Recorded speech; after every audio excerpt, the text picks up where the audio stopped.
14일 모닝 미팅 시작하겠습니다. 먼저 매크로 분석 안기태 위원입니다. 예, 어제 우리나라 고용 나왔고요. 고용은 지금 4월 달에 3월보다 34만 명 줄어서 98년이랑 유사하거든요. 그래서 지금 고용 상황을 대입하면은 우리나라 가계 소득이 얼마나 줄어들 수 있냐면은 우리나라 가구의 월 평균 소득이 480만 원 정도 되고요.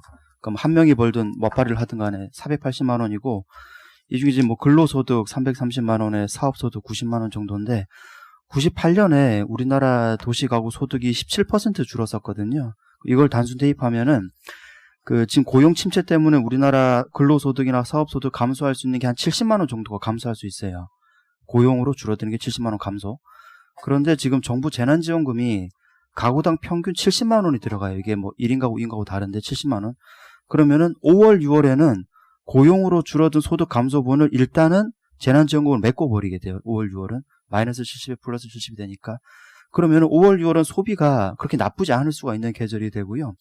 문제는 이게 어떻게 돌아가냐면 일단 소득은 그러면 메꿔주면 소비가 어디로 돌아가냐면은 지금 해외 소비를 지금 못하는 꼴이 되고 연말까지도 사실 해외여행 안 갈 텐데 우리나라 연간으로 해외 소비가 34조 원 정도가 되고요. 이게 글로벌리하게 OECD 회원국 중에서는 전체 소비에서 해외 소비 비중이 제일 높은 나라가 한국입니다. 거의 그 탑의 수준인데 전체 소비에서 해외 소비 비중이 3.8%, 우리나라가. 미국이 1.5, 일본이 0.6. 그러니까 우리가 월등히 밖에 나가서 많이 쓰는 거죠. 그래서 밖에 나가서 쓰니까 이게 지난 몇 년 동안의 내수 부진의 한 가지 요인이었는데 이 34조 원 돈이 5, 6월에는 국내에서 쓰여질 가능성이 높다. 음식료라든가 예를 들어 심플하게 예를 들면은 일가구가 해외여행 가면 한 500만 원 정도 쓰고 갈 텐데 일단 이거 못 쓰면은 국내에서 쓸 텐데 음식료를 쓴다든가 먹고 마시는 데 쓴다든가 아니면은 자동차까지는 좀 과하겠지만은 가전제품 정도 바꾸는 정도. 그래서 음식료, 전자 이쪽이 5월 쪽에 내수가 좀 들어가지 않겠나 좀 그렇게 생각하고 있습니다. 네, 이상입니다. 네, 혹시 어제 파월 연설에 대한 평가도 좀 한 말씀 해주시죠.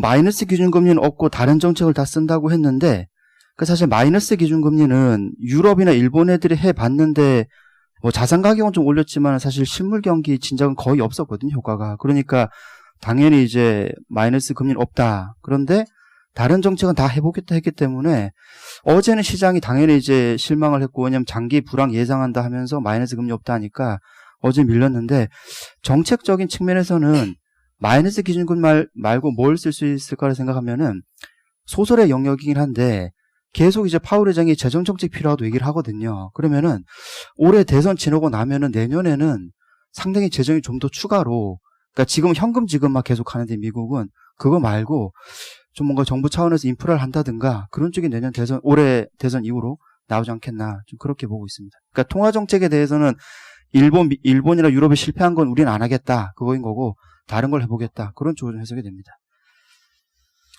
예, 다음 원자재 ETF 전략 하재석 황정주 위원입니다.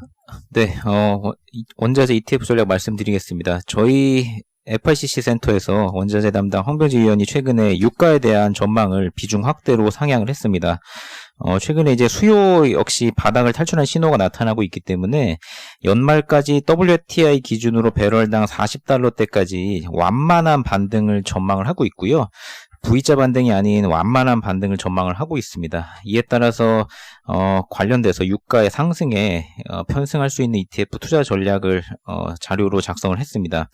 지난 3월 26일 날 제가 원유 선물 추종 ETF의 리스크에 대한 자료를 작성을 했는데요. 당시에도 원유 선물을 추종하는 ETF들은 상당히 리스크가 크다 이렇게 말씀을 드렸고 오히려 에너지 기업 주식에 투자하는 ETF가 대안이 될 수 있다는 말씀을 드렸는데요. 4월 20일 날 WTI 최근 얼물이 마이너스를 갔었는데 이후에 현재 WTI 최근 얼물이 25달러까지 상승을 했지만 선물 가격을 추종하는 ETF들은 상당히 성과가 안 좋은 상황입니다. 반면에 에너지 기업 주식에 투자하는 ETF들은 같은 기간 동안에 약 15%에서 26% 정도의 성과를 기록을 하고 있습니다.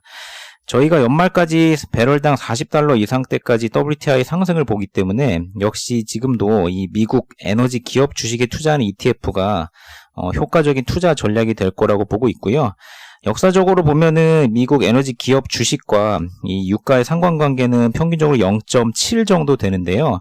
최근처럼 유가의 변동성이 높아진 시기에는 0.9 수준까지 상승을 합니다. 따라서 유가 상승에 따른 주가의 상승이 충분히 가능하고요.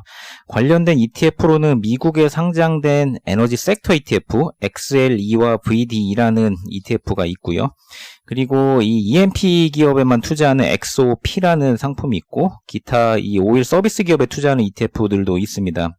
이 중에서 XOP 같은 경우가 미국 에너지 섹터 ETF보다는 유가 상승 시 더 베타가 큰데요. 이 XOP가 투자하고 있는 기업들이 최근에 이 미국 쉐일 기업들 이런 것들이 좀 있어서 스프레드라든지 이런 것들이 아직 상당히 높은 수준입니다. 그래서 저희 크레딧 쪽에서는 이런 업체들에 대한 리스크가 여전히 상당히 있다고 보고 있습니다. 따라서 저희는 이 유가 상승에 대한 투자 전략으로 에너지 섹터 주식에 투자하는 XLE VD라는 ETF를 추천드리고요. 한국에도 동일한 상품이 있습니다. 코덱스 미국 S&P 에너지라는 ETF가 XLE와 동일한 기초지수를 추종을 하기 때문에 이 상품에 투자할 경우에는 동일한 효과를 누리실 수가 있습니다. 이상입니다. 예, 다음은 산업기업 분석으로 넘어가겠습니다. 유통산업 이지영 위원. 네, 요번 주부터 지금 정부가 긴급재난지원금 지급 중인데요.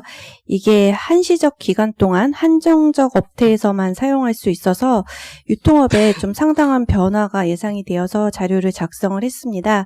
일단 약 13조 원의 그 예산을 8월 31일까지 대부분 써야 됩니다. 전체 소비의 한 14%가 영향을 받을 정도로 큰 금액이라고 보고 있고요. 또 사용처가 이제 그 개인 사업자나 아니면 가맹점, 그것도 오프라인에서만 사용이 가능합니다.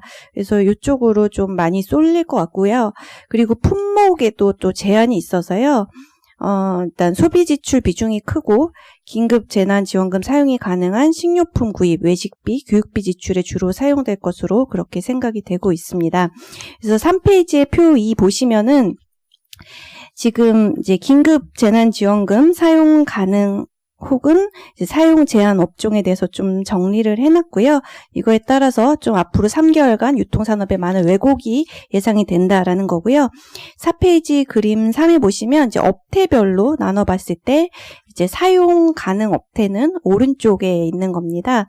그래서 보시면 기업형 유통에서는 편의점만 해당되는 걸 보실 수 있어요. 그래서 편의점만 수혜를 볼 것으로 보이고 있고요. 그 다음에 그림 4부터 7을 보시면 이거는 가구 월 소비 지출인데 항목별로도 제한이 있거든요. 저희가 주거비, 통신비, 교통비는 결제할 수가 없어요. 그래서 항목별로 보시면 1, 2인 가구는 이제 여기 거의 식료품하고 의료비로 지출할 가능성이 커 보이고요. 3, 4인 가구는 식료품하고 교육비로 지출할 가능성이 커 보인다. 이렇게 보고 있습니다. 그래서 가장 큰 수혜 업태는 이제 편의점이고요. 이 재난지원금이, 편의점의 가맹 비중은요, 5페이지 그림 8 보시다시피 굉장히 높아요. 거의 99%이기 때문에 거의 대부분의 점포가 수혜를 받는다라고 보시면 될 것 같고요.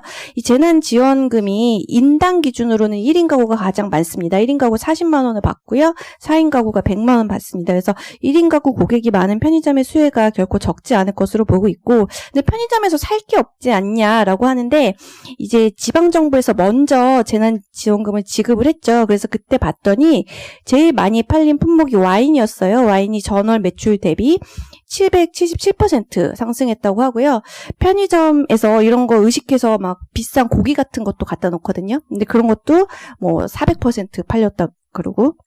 그래서 이렇게 좀 고가 제품이 많이 팔렸고요. 최근에는 이제 긴급 재난금을 감안하여서 취급 품목을 골프용품, 명품, 가전제품 이런 것까지 좀 갖다 놓고 있습니다. 그래서 편의점이 적극적으로 대응하고 있기 때문에 평소보다 살 게 있을 것이다. 그리고 이제 8월 30일이 되면 못 쓴 돈은 이제 담배에 이제 몰빵, 예. 그래서 그런 것도 있을 것 같고 편의점이 또 이때 전통적인 성수기이기 때문에 저는 괜찮을 것으로 보고 있습니다. 그리고 편의점들이 SSM도 하고 있는데 요건 지금 정리가 안 돼 있어요. SS 원칙적으로는 불가능하지만 가맹인 경우에는 가능하고 막 아직 정리가 안 돼 있는데 이제 가맹점 비중이 이제 5페이지에 그림 9에 나와 있습니다. GS 프레시가 가장 높아서 만약에 슈퍼 가맹점에서 사용이 가능하다면 이거는 편의점보다 훨씬 굉장히 큰 수혜가 될 것으로 보고 있습니다. 가장 큰 피해 업종은 대형마트로 보고 있고요. 대형마트 매출의 62%가 식품이에요. 근데 아까 말했다시피 식품 쪽이 많이 변화를 겪을 것 같고 자영업자의 대부분이 외식하고 식품 도소 매업에 종사하기 때문에 좀 대체제 관계에 있을 것이다라고 보고 있습니다. 그리고 이제 백화점과 가전 전문점에 대해서 좀 말씀드리자면은 여기서는 이제 긴급 재난금을 사용할 수는 없어요. 하지만 이제 식품과 생활용품 등을 이제 긴급 재난 지원금으로 해결하고 여유 자금이 남을 것으로 보고 있습니다. 그 여유 자금으로 자기 만족형 고가 대형 상품의 소비를 늘릴 가능성을 배제할 수 없다라고 생각을 하고 있습니다. 그래서 나쁘지는 않을 것으로 그렇게 생각하고 있고요. 특히 가전 같은 경우 한 번에 목돈 남은 걸로 이제 지출하기 좋은 품목이라고 생각하고 있습니다. 그래서 GS 리테일 먼저 말씀드리겠습니다. 일단은 가맹점 비중이 편의점 99%, SSM 앞전 그 그래프에서는 30 몇 %인데 그건 2018년 기준이고요. 지금 현재 기준으로 48%입니다. 그래서 동종업계에서 가맹 비중 제일 높고요. SSM이 만약에 카드가 사용이 가능하게 되면 정말 큰 수혜를 볼 것으로 생각을 하고 있습니다. 그리고 그것뿐만이 아니라요. 편의점 본 업황 자체가 좋습니다. 지금 출점 수요 굉장히 좋고요. 그다음에 슈퍼도 본 업이 좋습니다. 코로나19로 근거리 쇼핑이 확산되면서 지금 굉장히 좋은 상황이고요. 호텔은 내년 정상화 기대감이 있습니다. 그래서 전체적으로 해서 굉장히 좋아 보여서 유통주 탑픽으로 말씀드리도록 하겠습니다. 그리고 이마트 말씀드리겠습니다. 어저께 실적이 나왔는데요. 일단 컨센서스 영업이익 25% 하회하는 실적 발표했습니다. 코로나19로 식료품 매출이 정말 좋았는데 비식품 매출이 계속 빠지는 그 추세를 저희가 전환시키지는 못했고요. 비식품 쪽이 마진이 좋다 보니까 이쪽이 안 좋아지면서 수익성이 좀 하락하는 영향이 있었습니다. 저희 이제 실적이 지금 긴 바닥을 계속 지나서 여기서 업황이 더 나빠지지는 않을 것으로 보고 있습니다. 근데 주가가 세게 올라가기에는 당장 여름이 좀 무겁지 않나라고 생각하고 있고요. 일단은 저희 여름 시즌이 전통적인 비수기에다가 이제 8월 31일까지 정부 긴급 재난지원금 정책에 따른 부정적 영향이 예상이 되고요. 또 보유세 부담도 있습니다. 그래서 이런 것들이 있어서 일단 여름을 지나면 좀 회사가 다른 방향에 대해서 한 번 더 고민하지 않을까 싶고 그때까지 약간 주가 무거울 가능성을 보고 있습니다. 이상입니다. 언급하셨는데 BGF나 이런 쪽은 한번 다시 언급해 주시죠. 네, BGF 리테일도 최근에 투자 의견을 바이로 상향했고요. 예, 이 영향을 좀 얘기를 해주시죠. BGF 리테일도 편의점 가맹 비중이 98% 정도 됩니다. 그래서 똑같이 수혜를 받을 것으로 보고 있고요. 다만 BGF 리테일은 SSM 사업은 안 하고 있어요. 그래서 SSM에서 사용이 가능하면 GS가 완전 차별적으로 주가가 올라갈 것 같고 만약에 SSM이 다 안 된다 그러면은 비슷한 추세로 주가 올라가지 않을까라고 생각하고 있습니다. 그래서 제가 GS 리테일을 제일 좋아하긴 하지만 BGF 리테일도 같은 편의점 업으로 동일한 어떤 수혜를 누리고 동일한 모멘텀을 가지고 있기 때문에 두 기업 다 좋게 추천드리고 있습니다. 긴급재난지원금의 효과를 숫자로 계산해 보셨나요? 리테일 업체. 이게 그 돈을 어디다가 어떻게 분배할지 솔직히 예상하기가 어려워서 그렇게 구체적으로 하진 않았고요. 여기 4페이지에 보시면 업종별로 항목별로 지금 대략 우리나라 소비 지출이 이 정도 된다. 그런데 월 40에서 100만 원 정도 들어온다라는 거를 그냥 비율로 그냥 샀습니다. 근데 그 돈 들어오는 거를 각각 어느 업종, 어느 항목에 쓸지까지 배분해서 추정하는 건 오히려 정확성이 떨어지지 않을까 이렇게 생각합니다. 네, 다음은 한전 KBS 한국전력 스파 이민재 위원입니다. 네, KBS 실적 자체는 생각보단 잘 나왔고요. 근데 지금 코로나19로 분명히 영향은 뭐 받는 걸로 좀 여겨집니다. 일단 계획예방정비 뭐 규모는 그렇게 크진 않으나 LNG 발전소 중심으로 좀 지연이 되고 있는 상태고, 그 다음에 사실 동사회 주가의 그 투자 의견을 홀드로 갖고 있는 이유인 해외 사업도 아직 뭐 확대되긴 좀 어렵다라고 보고 있습니다. 일단 20년 실적 자체는 계획된 계획예방정비를 다 진행하기 때문에 안정적이다라고 보고 있고요. 다만 이제 경영평가 등급에서 C를 받을 경우는, C 이상 받을 경우는 성과급 나가는 것 때문에 추가 비용 발생할 수 있다라고 보고 있습니다. 하지만 그럴 가능성 뭐 크지 않으나 일단 C 등급 받는다라는 거 가정을 해놓고 실적 추정을 했고요. 그랬을 때 배당 수익률 4.8%로 배당주로서의 역할을 계속 할 거라고 보고 있습니다. 실적은 상반기보다는 하반기에 좀 더 계속 강하게 나올 거고요. 뭐 포스코 광양이라던가 두산중공업이라던가 민간 사업자들로부터의 수주들도 계속 좀 인식 가능성이 있기 때문에 플러스 알파들 좀 있다라고 보고 있습니다. 이어서 한전 좀 말씀드리면, 일단 코로나19로 인한 영향을 온기 확인할 수 있는 3월달 전력시장 데이터가 발표됐고요. 전력 판매량이랑 전력 판매 단가 모두 다 저희 예상치 상회했습니다. 그래서 결론은 1분기 저희가 보고 있는 숫자들보다는 더 잘 나올 수 있다라고 좀 보고 있고요. 0.7조 보고 있고, 지금 현재 뭐 예상컨대는 뭐 최소 1,000억 이상은 좀 잘 나올 거로 보고 있고, 컨센서스는 아직 4,000억 정도밖에 안 되기 때문에 컨센서스 상회할 가능성은 굉장히 높다라고 보고 있습니다. 일단 주택용이 예상대로 사람들이 집에만 있으면서 10% 정도 사용량이 늘어났고, 누진제 적용을 받기 때문에 판매 단가도 6% 정도 인상됐고요. 그 다음에 산업용은 당초 5% 이상 빠질 거로 봤는데 3% 정도밖에 안 빠졌습니다.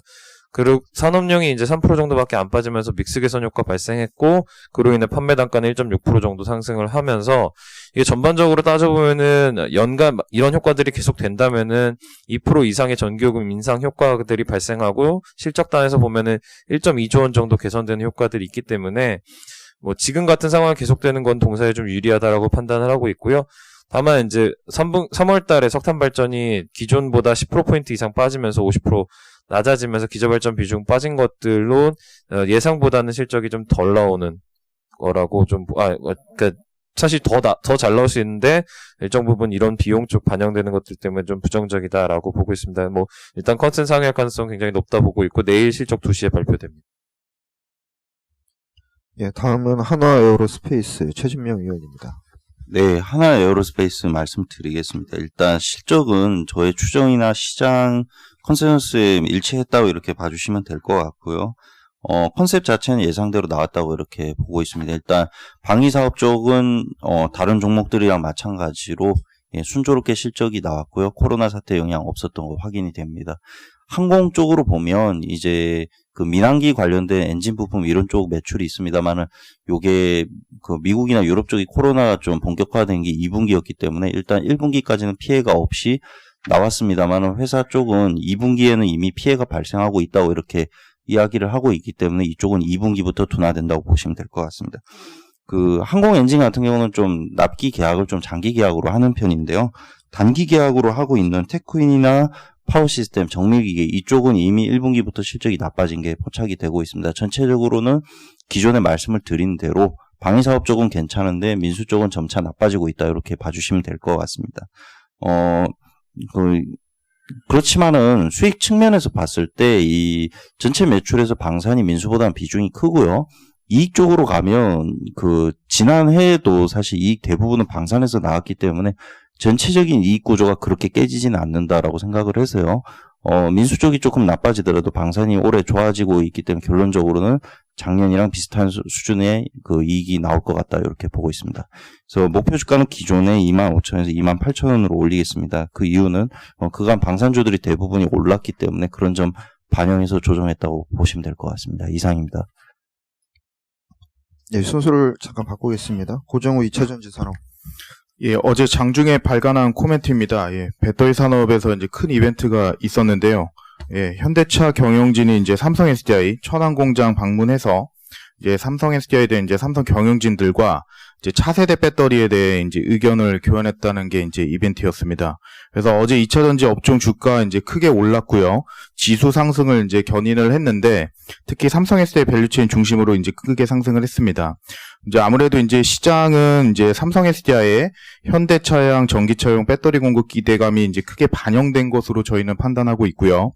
그러나 이제 코멘트 드린 것처럼 전기차 업체들의 배터리 셀렉트가 3년, 5년 이후를 보고 이제 상당히 이제 오랜 시간을 두고 이제 진행되는 것이기 때문에 현대차가 내년부터 가동하는 EGMP에는 LG캠과 SK이노베이션이 이제 벤더로 이제 들어가 있는 상황이어서 SDI는 이게 못 들어가는 게 이제 맞을 거다라고 저희는 보고 있습니다. 그러나 이제 적어도 3년 이후에는 SDI의 공급은 기대는 가져도 좋을 수 있다라고 저희는 보고 있고요. 그리고 이제 저는 전고체보다는 리튬이온 전지일 가능성이 이제 높다라고 보고 있습니다.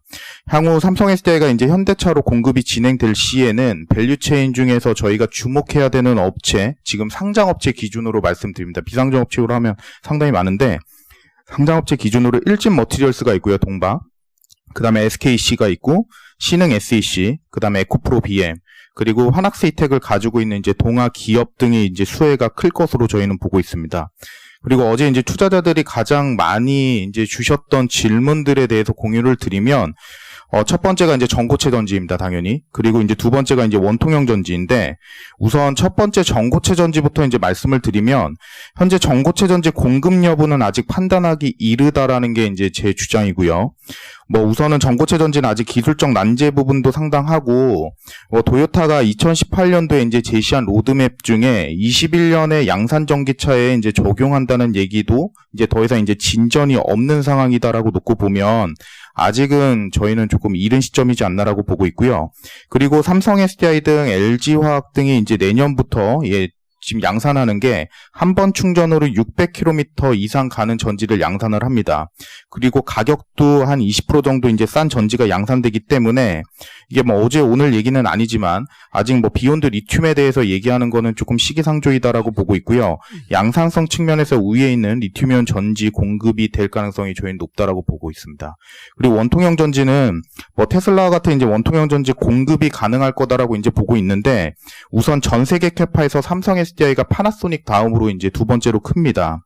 그래서 실제 삼성 SDI가 현대차를 잡아서 원통형 전지를 납품한다고 하면 그 실적에 대한 성장 눈높이 자체는 상당히 올라갈 수 있다라고 보고 있고요. 지금 테슬라가 쓰고 있는 게 20 시리즈라는 건데 그거보다 용량이 2배에서 3배 큰 40 시리즈를 지금 개발을 선도하고 있고 내년부터 양산 준비가 완료되어 있기 때문에 저는 SDI가 공급 가능한 리튬이온 전지는 폼팩터가 원통형 전지이지 않을까라고 이렇게 보고 있습니다. 이상입니다. 어제 그 전고체 전지 얘기가 많이 나왔었는데 우리나라 그렇게 개발이 안 된 상황, 한국 업체들이 개발이 안 된 상황인데 그 전고체 전지가 이렇게 언급된 이유는 뭘까요? 이 차세대 전지이기 때문에 그런데요. 우선은 지금 리튬이온 전지는 세 가지 부분과 관련돼서 단점이 크게 이제 부각되고 있는데요. 첫 번째가 이제 세이프티, 안전과 관련된 문제입니다. 그리고 이제 두 번째가 더 이상 에너지 밀도를 개선시킬 수, 이제 에너지 밀도 개선에 이제 한계가 있다라는 게 이제 두 번째 지적 사항이고요. 세 번째가 결국에는 지금 환경과 관련된 문제 측면에서 코발트라든지 등등의 지금 노동 착취와 관련된 이슈가 지금 제기되고 있기 때문에 ESG와 관련된 문제가 크게 부각되고 있다라는 게 이제 그게 지금 차세대 배터리 개발과 관련된 추진에 대한 배경이다라고 약간 볼 수 있을 것 같습니다. 네, 하신 김에 연결해서 한온 시스템 같이 해주시죠. 한온 시스템 말씀드리겠습니다. 지금 1분기 영업이익이 한 600억 정도 나와서 매출은 예상한 것보다는 조금 잘 나왔고요. 영업이익은 거의 유사하게 지금 나왔습니다. 전체적으로 이제 매출이 늘어날 수 있었던 거는 그 작년 2분기부터 마그나 유압 제어 사업부가 연결 편입이 됐기 때문에 그 이노거닉 그로스가 지금 유지되는 상황이었고요. 실제로 한온 스탠드 언론으로만 보면은 대략 한 10% 정도 감소한 숫자입니다. 그래서 이거 이노거닉 그로스 영향이고요. 지금 그 추정치 보시면 2분기가 이제 락다운 영향이 가장 크게 들어오는 분기이기 때문에요. 2분기는 영업 적자가 좀 많이 날 걸로 지금 생각을 하고 있고, 하반기는 작년 수준 정도, 소폭 미치지 못하는 영업이익 정도로 가정을 했습니다. 그래서 이제 실적 추정치 자체는 지금 다운을 시켰는데요. 지금 이제 자동차가 전기 동력으로 전환되는 과정에 있고, 그 과정에서 이제 수혜를 볼 수 있는 사업 구조를 가지고 있기 때문에 중장기적으로는 그로스가 계속 나올 수 있는 가시성이 높다라고 생각을 하고 있고요. 또 글로벌 그 수주 이력이 또 밸류에이션 프리미엄 요인이기 때문에 지금 투자 의견이나 목표 주가는 유지하겠습니다. 이상입니다. 네, 다음은 동양생명 정중섭 위원입니다. 예, 동양생명 실적 나왔습니다. 1분기 별도 순이익 636억으로 이제 제 전망이나 컨센은 이제 크게 상회를 했고요. 일단 원오프성이 좀 많이 있었습니다. 얘네들이 이제 코로나를 뭐 예상을 한 건 당연히 아니겠지만 어쨌든 뭐 1월, 2월 달에 뭐 미국 주식을 좀 매각을 좀 했다고 합니다. 그리고 이제 금리가 떨어졌을 때 채권도 좀 매각하면서 여기서 좀 차익이 있었고요. 거기다 원달러 관련된 이제 환차익까지 포함해서 한 400억 정도 이제 플러스 요인이 있었습니다. 이제 3월 달에 이제 주식시장이 좀 안 좋았기 때문에 여기 따라 이제 변액 보증 준비금 적립이 한 100억 정도 있었고, 이걸 다 감안했을 때 한 300억 정도 일회성 이제 원오프 요인이 있었다라고 볼 수 있고요. 근데 이걸 제외해도 이제 순이익이 한 300억대는 나오기 때문에 사실 나쁜 실적은 아닙니다.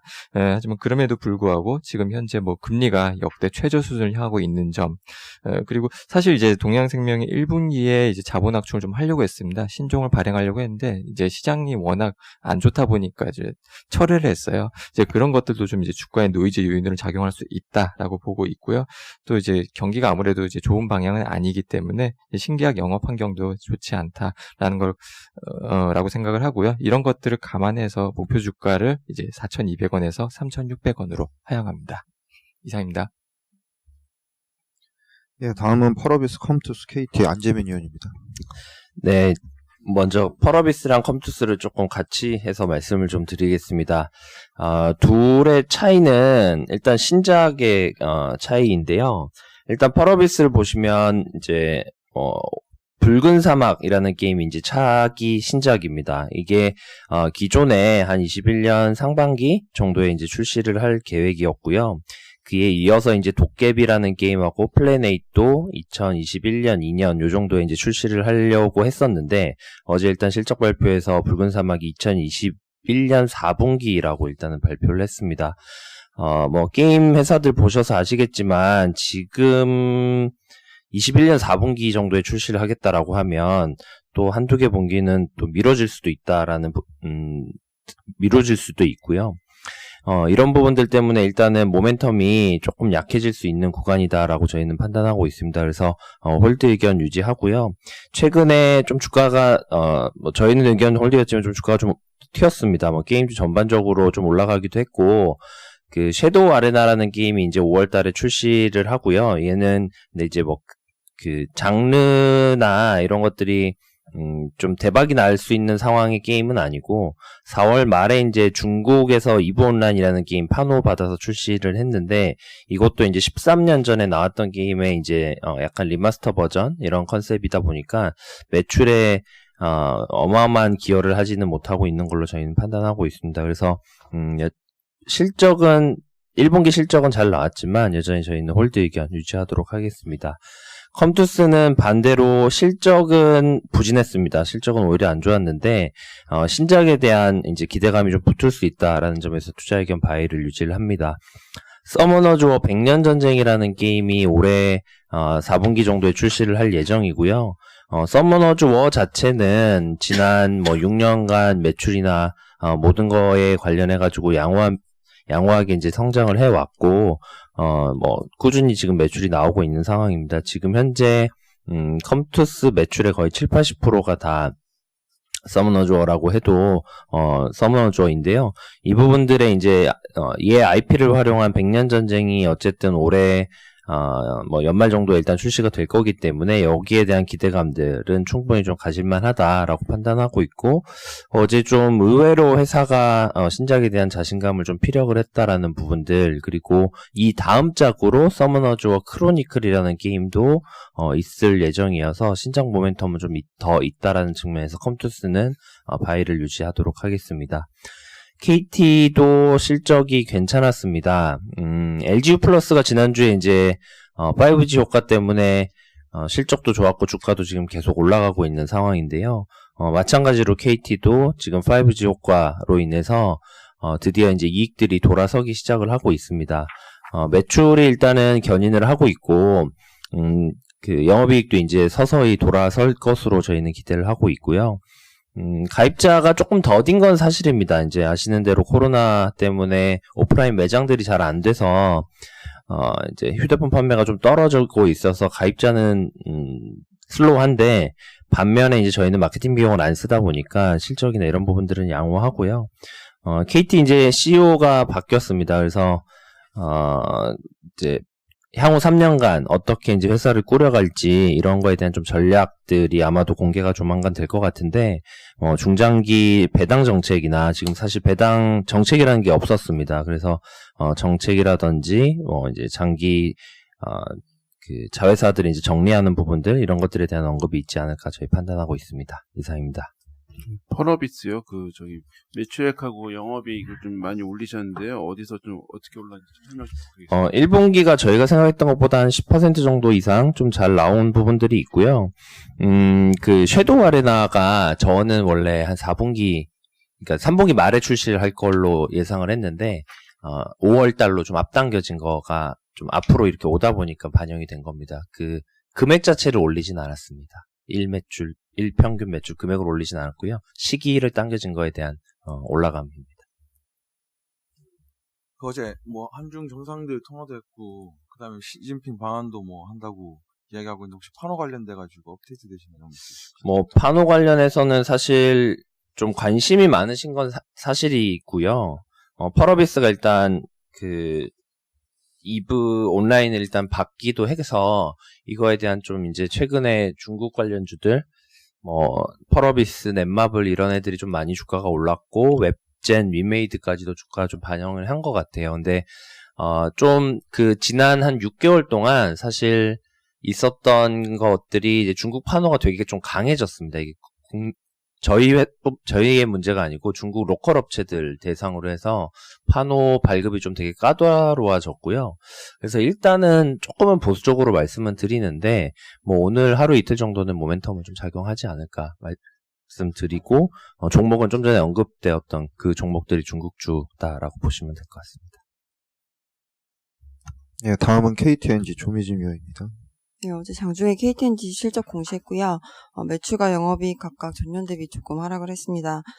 시장 기대치와 당사 추정치 모두 하회하는 실적이었는데, 뭐 가장 주요했던 요인은 먼저 첫 번째로는 코로나로 인한 면세 채널의 부진이었고요. 두 번째로는 중동 수출이 올해는 3월만 반영되면서 전체 수출이 좀 감소했던 부분, 그리고 세 번째로는 인도네시아 법인의 실적 부진, 그리고 네 번째로는 홍삼 채널의 그 믹스 변화에 따른 수익성 하락이었다라고 보시면 될 것 같습니다. 뭐 그러나 좋았던 부분은 우선 중동 수출이 작년에 1,382억 원 정도로 제가 추정을 하고 있는데, 올해 6월까지 작년에 100% 수준으로 선적이 될 수 있다라는 언급이었고요. 이렇게 되면 이제 2분기에는 15% 이상, 하반기는 뭐 거의 흐름이 이어진다고 봤을 때는 2배 이상 수출 쪽에서 이제 매출이 증가할 것으로 보여지고 있고요. 이러면서 해외 시장 성장 모멘텀이 조금 부각될 수 있지 않을까 생각합니다. 또 필립 모리스와 수출권은 코로나로 인해서 조금 지연되었고요. 그렇지만 올해 진행하기로 했던 부분들은 올 안에 진행은 한다라고 좀 언급을 했습니다. 뭐 이런 부분 감안했을 때 사실 2분기부터 실적은 증가세로 전환될 것으로 보여지고 있고요. 뭐 2분기 때는 좀 약하고, 뭐 계속 말씀드리지만 하반기가 좀 더 실적적인 측면에서는 모멘텀이 강하지 않을까 예상합니다. 투자기관 바이 목표 주가 10만 원 유지하겠습니다. 이상입니다. 예, 다음은 이노션 YG엔터 이화정 위원입니다. 네, 이노션부터 말씀드리겠습니다. 프리뷰랑 거의 달라진 게 없고요. 그래서 어제 영업이익은 컨센서스 부합했습니다. 지금 이제 저 어제 콩쿨에서 조금 말씀해주신 부분은 지금 이번에 사실 1분기에는 그다지 코로나19 영향이 크지는 않았고요. 2분기 같은 경우엔 저희가 웰콤이 저희 그 광고주들이 대부분 미국이나 유럽 등 서구권에 있기 때문에 사실 1분기보다 2분기에 전혀 성수기 효과를 누리지 못하는 해외 부문 보실 수 있을 것 같습니다. 다만 본사 같은 경우에는 지금 저희 주요 광고주가 신차 출시 지원하지 않고 있고 향후에도 지원되지 않을 가능성이 있어서 일단 프로모션 부분에서 조금 안정적인 실적 보여줄 것으로 판단합니다. 이어서 YG엔터 말씀드리겠습니다. 어제 어닝 쇼크가 났고요. 사실 저희 본업 같은 경우, 그러니까 별도 부문은 문제가 없었는데, 저희가 YG 플러스 그리고 YG X 같은 사업들을 가지고 있고 지금 올해 하나씩 좀 정리 예정인데 아직 정리되지 않은 이 사업들이 코로나19 영향을 좀 심하게 받았습니다. 이유는 뭐 그린웍스가 저희 그린피나 아니면 뭐 이제 투어 예약하는 골프 관련 한 비즈니스고요. 코드코스메 화장품 같은 경우도 해서 화장품 좀 안 나오고 있고 모델 관리하는 K플러스의 경우에도 지금 뭐 쇼 같은 거 안 해서 안 될 수밖에 없고요. YGX 같은 경우에는 이거 DJ 아카데미이기 때문에 학원 안 갑니다. 한마디로 이 부분 때문에 YG 플러스 22억 원, YGX에서 약 10억 원 정도 이제 적자가 나오면서 영업 손실 난 걸로 보이고요. 별도 부분만 보신다면은 19억 원 흑자로 예상했던 수준이었습니다. 이번 실적에서 조금 좀 재밌게 보실 만한 점은 저희가 사실 가온 차트 기준으로 저희 국내 음원 보면은 유의미했던 음원이 하나도 없었어요. 작년 1분기에는 솔로랑 아낙네가 들어왔었고요. 그럼에도 불구하고 1분기 디지털 음원 매출이 한 4억 원 정도밖에 안 빠졌는데 이유는 이게 저희 미국에서 매출이 되게 많이 늘어났습니다. 작년 미국 기준 매출이 1억 원이 안 됐었는데 지금 이번 1분기에는 10억 원이 넘고요. 참고로 유튜브 뺀 매출입니다. 근데 이걸 보면은 저희가 미국에서 어떤 음원을 들을까 하면은 YG 음원 중에서는 거의 블랙핑크 음원이 전체라고 보실 수가 있고요. 그러니까 작년 4월 코첼라 기점으로 해서 블랙핑크에 대한 인지도가 많이 높아졌다는 거를 확인할 수 있는 실적이었다라고 판단을 합니다.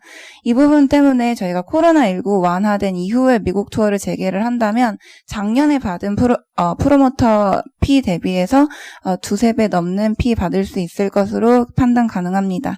여기에 더해서 아까 잠깐 중국 얘기도 하셨는데 중국에서는 아시겠지만 빅뱅의 지드래곤이 지금 저희 유명 음료 광고 모델로 나가서 지금 아예 중국 마트에 지드래곤 얼굴이 찍힌 차들이 팔리고 있는 상황입니다.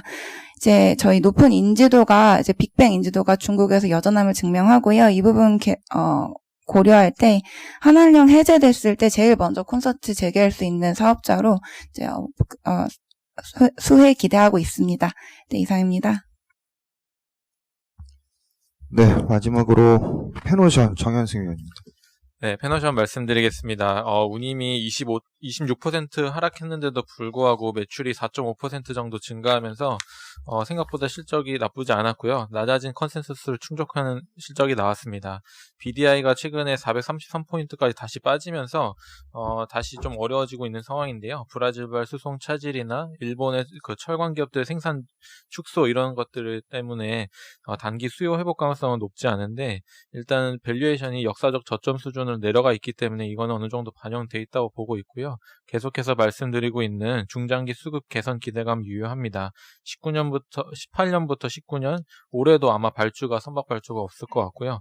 선박 해체는 올해 많이 100% 정도 증가했기 때문에 내년에는 의미 있는 좀 수급 개선이 완연하게 나타나지 않을까 이렇게 좀 판단하고 있습니다. 밸류에이션은 글로벌 피어 수준과 비슷한 수준인데요. 특이한 건 올해 1분기 실적 나왔던 글로벌 벌크 선사들의 매출이 평균적으로 20% 정도 감소한 반면에 이 회사는 매출이 증가했다는 점을 보면 이 회사가 상대적으로 경쟁사 대비 화물을 이렇게 유치하는 데 있어서는 상대적으로 뛰어나다라는 부분이 좀 증명이 되고 있고 2분기에 좀 뭐 어려운 상황이긴 하지만 선대 확충이나 이런 걸 노력을 통해서 경쟁사가 좀 차별화되는 그리고 1분기보다는 아주 소폭 양호한 실적이 나올 것으로 보고 있습니다. 투자 의견 바이 목표 주가 4,000원 유지하도록 하겠습니다. 이상입니다. 네, 이상 모닝미팅 마치겠습니다.